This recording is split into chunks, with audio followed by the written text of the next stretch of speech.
Next I'm going to be reading from my novel, Problems of Translation. I'm interested in the process of translation, and so is my hero, but he's interested in it in a particular kind of way. Problems of Translation is a comic adventure full of twists and turns. Charles Abel Baker, as some of you know who have been here before, is a mostly unknown writer of advanced middle age who is seized by the desire to see one of his short stories translated successively into 10 different languages, then back into English, a sort of literary version of the old party game Telephone. Unsuccessful at getting a publisher to back his gambit, Charles decides to accomplish his goal himself and accompany his story around the world, getting it translated wherever he goes. He has many amusing and at times perilous escapades, but throughout his journey, unbeknownst to him, 3 retired CIA operatives have been tracking him, working at cross purposes, on the one hand to scuttle his project and on the other to keep tabs on him and somehow neutralize our naive hero's propensity for getting himself into trouble. And now, Charlie has been kidnapped by a vicious drug cartel in Mexico.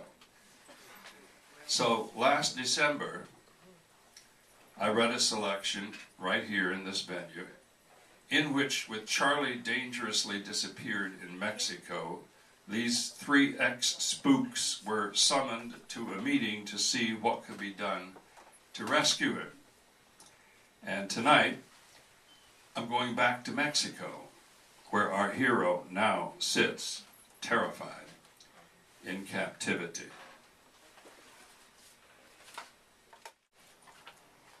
This is an abridged version of chapter, well, the number doesn't matter. The title is, If Only This Were Reality TV. Charles spent a restless night.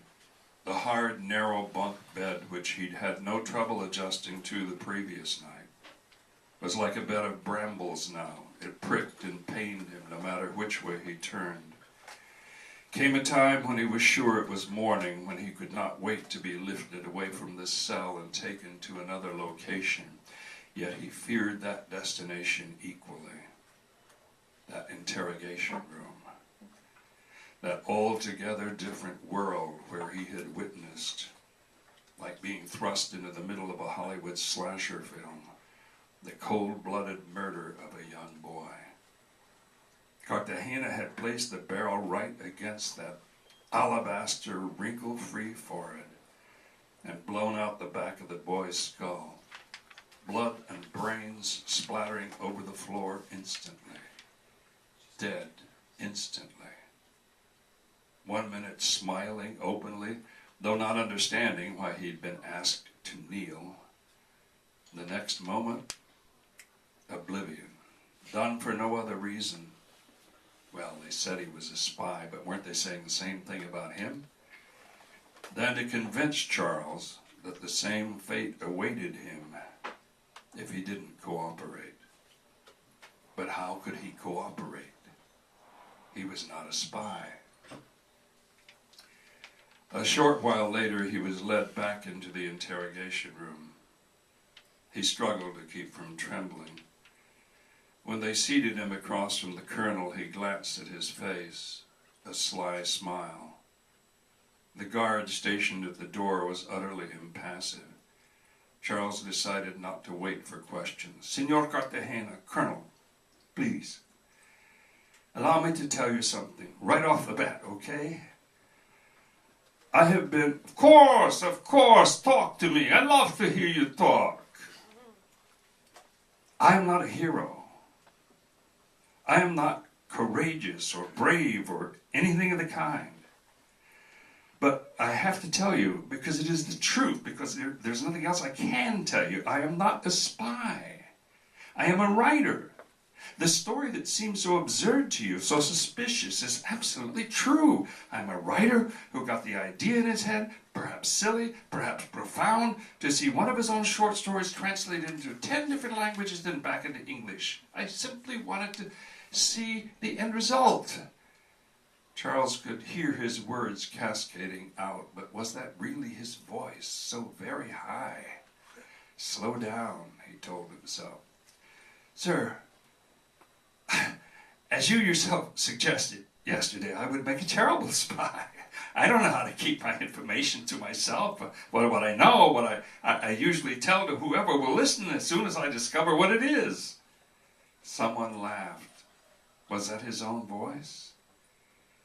The colonel sat across from Charles, unmoving, his smile etched in stone. His hair was redder today. The color lift? I know, said Charles. So silly, so irrelevant that it's boring, right? But that's my point. I'm just a writer, a former academic. Boring, right? Cartagena hadn't moved. Was he a hologram? The colonel turned his head away slightly and yawned, covering his mouth with a relaxed hand. Oh, forgive me, he said, shaking his head. Late night, too much tequila. After a further pause. Now, thank you for your lovely speech, Senor Baker. Your passion is admirable. A bit actorly in parts, I thought, though. The makings of a thespian, perhaps. And yet, yes, a bit boring. But boring is not the question, Dr. Baker. The question is, how much of it is true?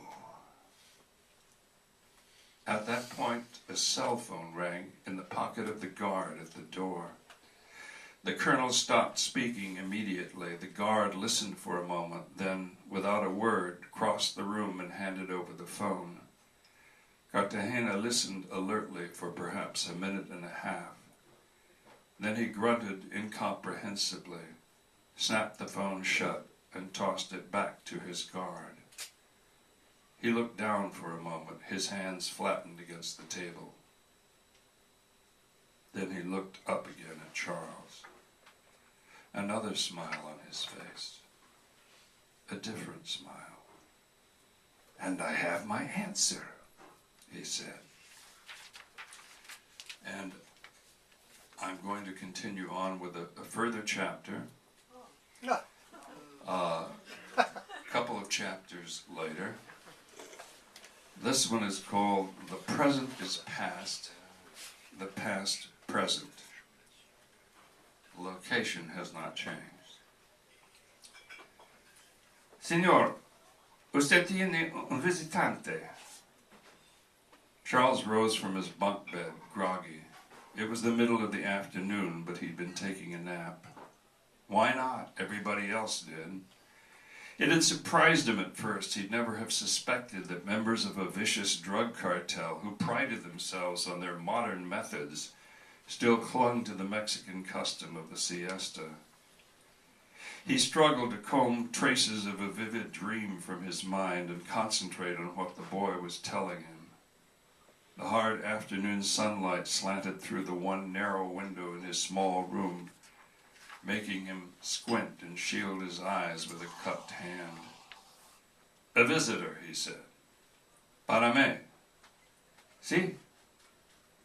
The young man, a bit disheveled himself, had he been napping too?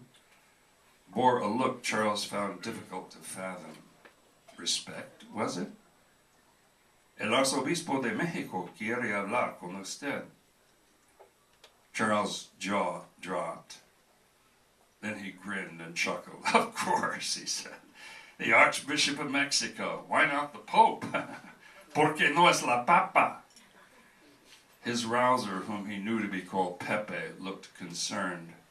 Es verdad, he said. The boy was trying to remain composed, but Charles thought he could discern an air of excitement. Seriously? thought Charles, as he tugged on his trousers and tucked in his shirt. Then his skin grew clammy. Were they going to shoot him after all?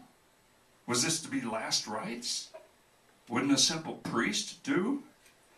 I'm not Catholic, he said. Yo no soy católico.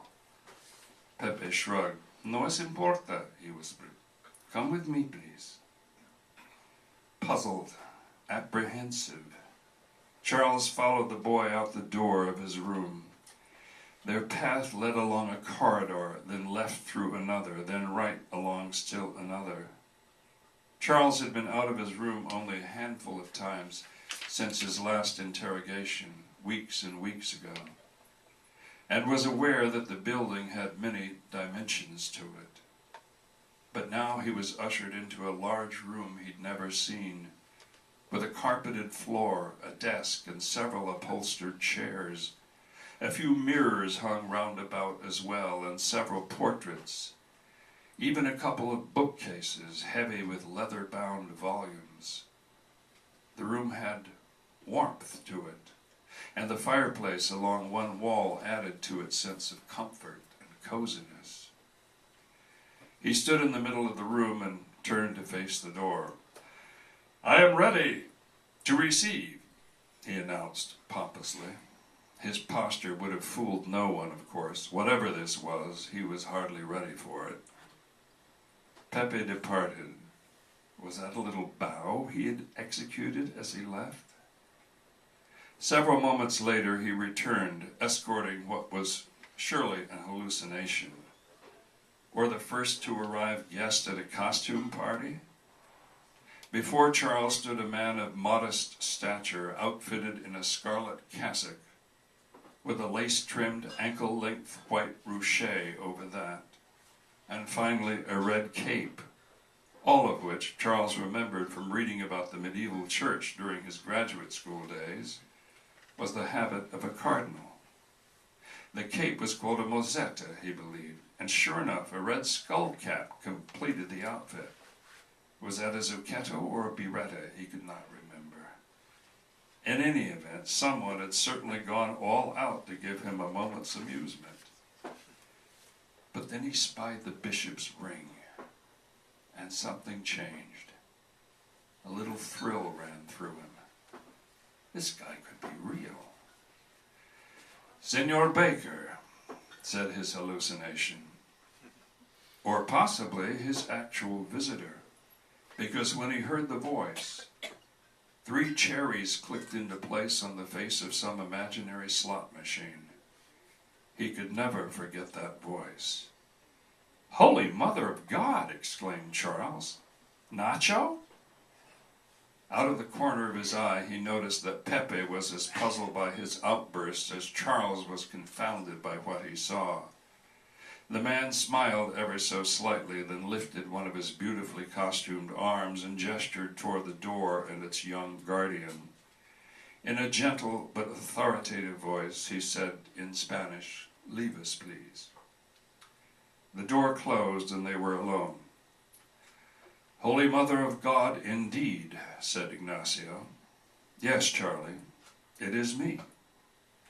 But Christ almighty! Excuse me, Nacho. No disrespect intended, but I mean, wow.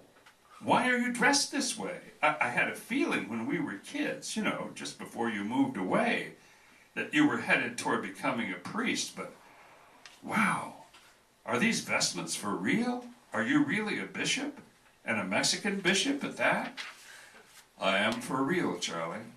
Not just a bishop, thank you very much, but a cardinal. Goodness, are you colorblind, my old friend? My official title is Cardinal Titular de Santo Francesco d'Assisi Aripa Grande, though I'm referred to most often as Primate Arzobispo de Mexico." As he spoke, Ignacio had begun removing his various outer garments. When he had stripped down to the more familiar black garb and white collar, he looked at Charles once more and smiled. Despite the streaks of gray through his straight black hair, he had the same square face, the same mischievous eyes, the same broad dimples Charles had known when they were youngsters on the ranch. Deep lines radiated from the corners of his eyes, but they didn't make him look old, just like someone who smiled a lot. The Archbishop touched his chest. Now I am again a simple priest from the parish of Tepehuanes, where I was born. May I hug my good friend? They embraced in the middle of the room, not ceremonially, but with feeling. Their eyes were wet when they drew apart, then hugged again. I've missed you, Nacho, said Charles. Then his face grew puzzled again. Wait, he said, Nacho, why are you here? Visiting a man imprisoned by a drug cartel. They didn't tell you. Charlie, I am here as your rescuer. You're telling me I'm free? Please God, I should hope so. I just paid your jailers $1.25 million to ransom you.